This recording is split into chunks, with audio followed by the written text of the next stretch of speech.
Hello friends, welcome to government job Sarathi. ఇక్కడ చూసుకోవచ్చు మనం ఇండియా పోస్ట్ జీడిఎస్ రిక్రూట్మెంట్ 2025.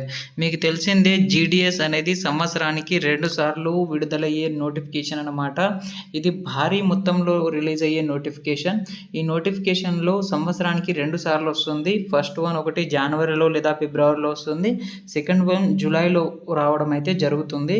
కానీ ఈ సంవత్సరంలో 2025లో ఆల్రెడీ జనవరిలో రిలీజ్ అయిపోయింది. దాని తర్వాత ఇప్పుడు జూలైలో రిలీజ్ కావాల్సిన నోటిఫికేషన్ అనేది లేట్ అయింది. ఎందుకంటే ఆల్రెడీ ఇప్పుడు జీడిఎస్ పోస్ట్లో ఎవరైతే ఉన్నారో వాళ్ళది చాలామందిది ఏంటంటే ట్రాన్స్ఫర్ గురించి కొంచెం ప్రాబ్లం అయితే వస్తుంది. అంటే వాళ్ళ హోమ్ బ్రాంచెస్ ట్రాన్స్ఫర్ గురించి దాని గురించి అయితే కొంచెం ప్రాబ్లం నడుస్తుంది. కాబట్టి ఈ జూలైలో రిలీజ్ కాబోతున్న జీడిఎస్ యొక్క పోస్టులు అనేది కొద్దిగా నిలిపివేయడం అయితే జరుగుతుంది. కాబట్టి ఇది అక్టోబర్ నవంబర్లో రిలీజ్ కాబోతున్న నోటిఫికేషన్. ఇదే జూలైలో రిలీజ్ కావాల్సిన నోటిఫికేషన్ అక్టోబర్లో అయితే రావడం అయితే జరుగుతుంది. ఇక్కడ చూసుకున్నట్లయితే మనం జీడిఎస్ వేకెన్సీస్ చూసుకున్నట్లయితే జీడిఎస్కి సంబంధించిన వేకెన్సీస్ ఉంటుంది. ఇండియా పోస్ట్ నుంచి ఆర్గనైజేషన్ అనేది ఇండియా పోస్ట్ నుంచి పోస్టల్ నుంచి అయితే ఉంటుందన్నమాట. పోస్ట్ నేమ్స్ చూసుకున్నట్లయితే గ్రామిక్ డక్ సేవక్, దాని తర్వాత బ్రాంచ్ పోస్ట్ మాస్టర్ అనేది ఉంటుంది. బీపీఎం ఇక్కడ గ్రామిక్ డక్ సేవక్ అనేది జీడిఎస్కి సంబంధించింది. మ్యాక్సిమం ఎక్కువ పోస్టులు అనేది దీనికి సంబంధించిన పోస్టులు అయితే ఉంటుందన్నమాట. దాని తర్వాత థర్డ్ వన్ అనేది అసిస్టెంట్ బ్రాంచ్ పోస్ట్ మాస్టర్.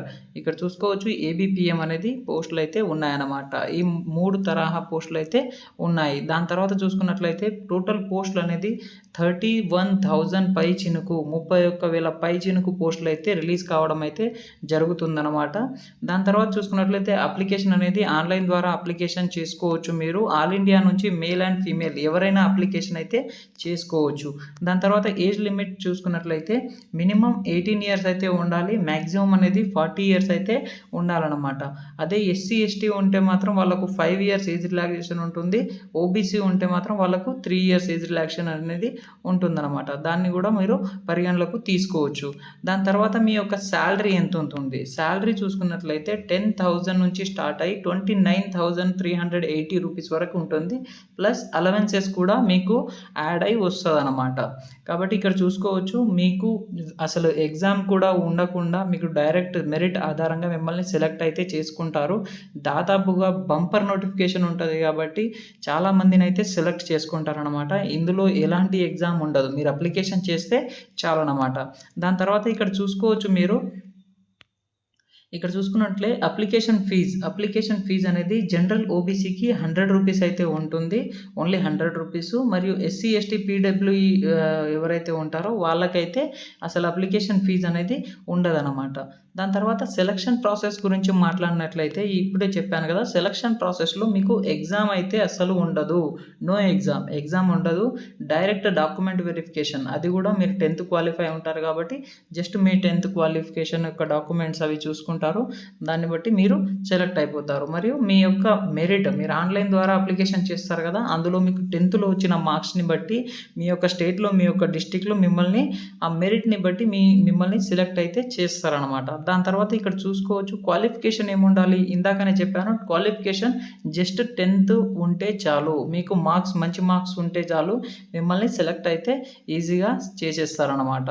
దాని తర్వాత చూసుకున్నట్లయితే మీ యొక్క ఇంపార్టెంట్ డాక్యుమెంట్స్ చెక్ చేసినట్లయితే డాక్యుమెంట్స్ అనేది ఫస్ట్ వన్ ఫోటోగ్రాఫ్ అవసరం ఉంటుంది. 4:20 ఎన్నైనా మెయింటైన్ చేయండి. దాని తర్వాత సిగ్నేచర్ అవసరం ఉంటుంది. ఆధార్ కార్డ్ కూడా అవసరం ఉంటుంది.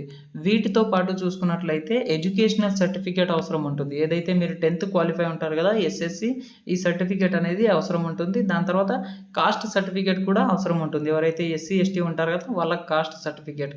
ఏజ్ ప్రూఫ్ అనేది మీ దగ్గర ప్రూఫ్, ఒకవేళ మీ దగ్గర బర్త్ సర్టిఫికేట్ లేకపోతే మీ దగ్గర 10th మెమో ఉంటే చాలన్నమాట. దాన్ని ఏజ్ ప్రూఫ్ సర్టిఫికేట్ కింద వాళ్ళు పరిగణలోకి తీసుకుంటారు. దాంతోపాటు డిజేబిలిటీ సర్టిఫికేట్, ఎవరైతే పీడబ్ల్యూబీడీ ఉంటారు కదా వాళ్ళకు డిజేబిలిటీ సర్టిఫికేట్ అయితే ఉండాలి. ఒకవేళ పీడబ్ల్యూబీడీ క్యాండిడేట్ ఉంటే మాత్రమే డిజేబిలిటీ సర్టిఫికేట్ అవసరం ఉంటుంది. ఇన్కమ్ సర్టిఫికేట్ ఈడబ్ల్యూఎస్ వాళ్ళకైతే ఎకనామికల్ వీకర్ సెక్షన్ ఎవరైతే ఉంటారో వాళ్ళకు ఇన్కమ్ సర్టిఫికేట్ అవసరం ఉంటుంది. Self certificate by the transgender, ఎవరైతే ట్రాన్స్జెండర్ ఉంటారు కదా ఆ ట్రాన్స్జెండర్ వాళ్ళకు సెల్ఫ్ సర్టిఫికేట్ దొరుకుతుంది. ఆ సెల్ఫ్ సర్టిఫికేట్ కూడా మీరు చేయించుకొని రావాలి. అందరూ కాదు, ఓన్లీ ట్రాన్స్‌జెండర్ క్యాండిడేట్స్ ఎవరైతే ఉంటారో వాళ్ళు మాత్రమే దాన్ని తీసుకురావాల్సి ఉంటుంది. దాని తర్వాత ఎన్ఓసీ ఫర్ కరెంట్ ఎంప్లాయర్ ఎవరైతే ఉంటారో వాళ్ళకు ఫర్ ఎగ్జాంపుల్ ఇప్పుడు మీరు ఆల్రెడీ ఎంప్లాయర్‌గా ఉంటే ఏ కంపెనీలో ఉన్నా, ఏ జాబ్‌లో ఉన్నా కూడా మీరు ఎన్ఓసీ తీసుకురావాల్సి ఉంటుందన్నమాట. ఎన్ఓసీ అంటే తెలుసు కదా, నాన్ ఆబ్జెక్షన్. దానికి సంబంధించి మీరు ఆ జాబ్ నుంచి మీరు వేరే జాబ్‌కి వెళ్తున్నారు కాబట్టి ఆ జాబ్‌లో మీకు ఎలాంటి అబ్జెక్షన్ లేదని దాన్ని పరిగణలోకి తీసుకుంటారు. దాని తర్వాత ఇంపార్టెంట్ డేట్ చూసుకున్నట్లయితే అప్లికేషన్ అనేది అక్టోబర్‌లో స్టార్ట్ అవుతుంది. ఇదొకటి గుర్తుపెట్టుకోండి. నవంబర్‌లో అయితే ఎండ్ అవుతుందన్నమాట. ఇది జూలైలో రావాల్సిన నోటిఫికేషన్ కాకపోతే డిలే అయింది కాబట్టి ఈ నోటిఫికేషన్ అనేది అక్టోబర్‌లో రాబోతుంది. అక్టోబర్‌లో అప్లికేషన్ స్టార్ట్ అయిపోతుంది. నవంబర్‌లో మీ యొక్క అప్లికేషన్ అనేది ఎండ్ అవుతుంది. కాబట్టి ఈ నోటిఫికేషన్‌ని చూసుకోవచ్చు మీరు టోటల్‌గా తొందరగా అయితే మీరు ఈ నోటిఫికేషన్‌లో అయితే చూస్తారనమాట. ఈ నోటిఫికేషన్ వచ్చిన తర్వాత 10th క్వాలిఫై అయిన వాళ్ళు అందరూ అప్లికేషన్ అయితే చేసేయొచ్చు అనమాట. ఎవరైనా అప్లికేషన్ ఈజీగా చేసేయొచ్చు.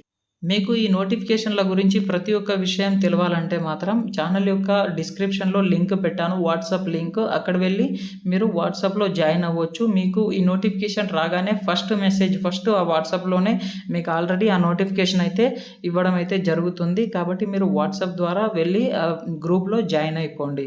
దాంతోపాటు ఛానల్‌ని లైక్ అండ్ సబ్స్క్రైబ్ చేసుకోండి. వీలైనంత మందికి షేర్ చేయండి. మన వాళ్ళకందరికీ జాబ్ రావాలి కాబట్టి వీలైనంత మందికి షేర్ చేయడానికి అయితే ప్రయత్నించండి అన్నమాట. Thank you for watching.